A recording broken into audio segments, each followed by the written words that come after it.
bienheureuse assurance. Une citation de sœur Ellen G. White. Hébreux 13, verset 15. Je ne te délaisserai point, et je ne t'abandonnerai point.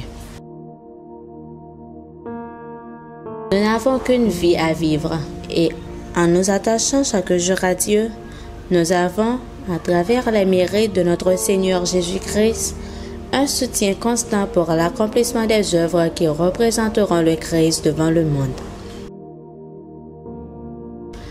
Nous pouvons ne pas jouir de toutes les facilités dont certains disposent, l'aisance, le confort, les biens matériels, mais nous possédons la bienheureuse assurance donnée par le Christ à ses fidèles disciples.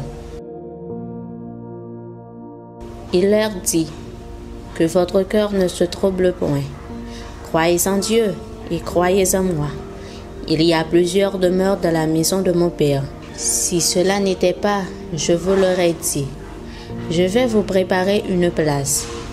Et lorsque je m'en serai allé et que je vous aurai préparé une place, je reviendrai et je vous prendrai avec moi, afin que là où je suis, vous y soyez aussi.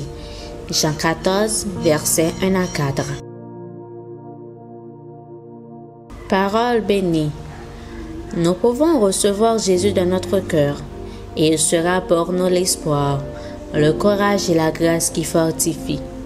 Le Seigneur voudrait nous voir nous confier totalement, entièrement en lui.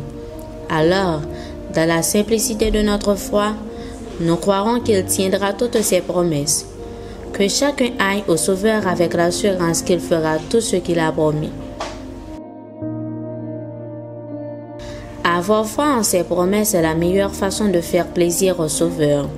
Ses bontés peuvent t'atteindre et tes prières monter vers lui. Rien ne peut couper cette ligne de communication. Nous devons apprendre à présenter toutes nos difficultés au Christ, car il nous viendra en aide. Il écoutera nos requêtes.